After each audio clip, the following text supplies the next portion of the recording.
Assalamualaikum warahmatullahi wabarakatuh. Di sini saya akan menjelaskan mengenai peran mahasiswa ilmu komunikasi dalam penanganan dampak COVID-19.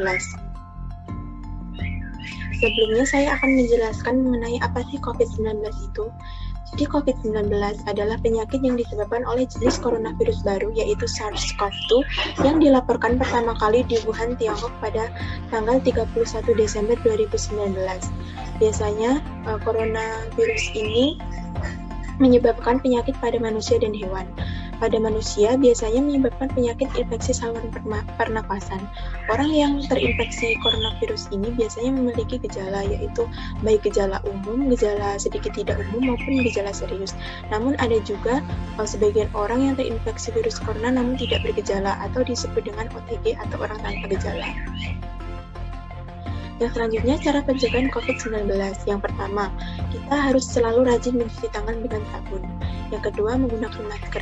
Jadi kita jika ingin bepergian atau berada di tempat umum, kita harus selalu menggunakan masker. Yang ketiga adalah menjaga jarak atau social distancing. Jadi kita harus menjaga jarak dengan orang lain minimal 1 meter.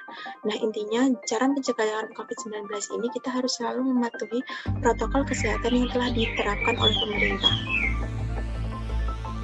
Yang selanjutnya dampak COVID-19. Jadi banyak sekali dampak yang disebabkan oleh COVID-19 ini, misalkan di bidang pendidikan dan perekonomian. Namun saya mengambil salah satu dampak COVID-19 yaitu penyebaran berita hoax melalui sosial media atau internet mengenai virus corona sehingga dapat meresahkan masyarakat.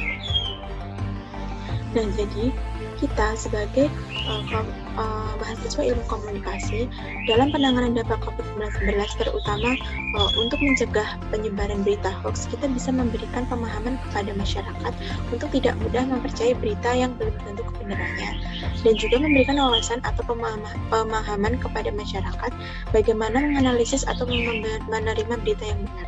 Jadi kita sebagai mahasiswa ilmu komunikasi tentu lebih tahu mana berita yang benar dan mana berita yang salah atau berita hoax. Jadi kita bisa melakukan dua hal tersebut kepada masyarakat supaya tidak terjadi penyebaran berita hoax di masyarakat.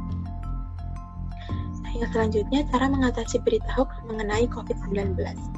Nah, yang pertama hati-hati dengan judul provokatif.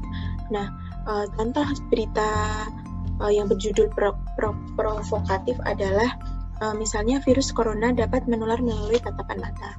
Yang kedua, cermati alamat situs. Jadi kita harus benar-benar mencermati alamat situs berita tersebut apakah resmi atau tidak. Yang ketiga, periksa fakta, yaitu kita mencari tahu siapa sumber dari berita tersebut.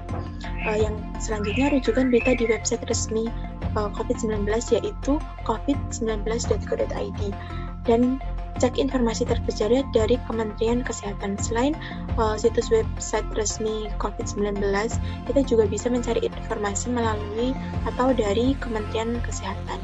Dan kita yang terakhir, kita bisa bergabung dengan grup diskusi anti-hoax supaya kita terhindar dari berita yang belum tentu kebenarannya atau berita hoax. Jadi, kesimpulan dari penjelasan saya adalah kita sebagai mahasiswa ilmu komunikasi bisa berperan dalam menangani dampak COVID-19, terutama penyebaran berita hoax.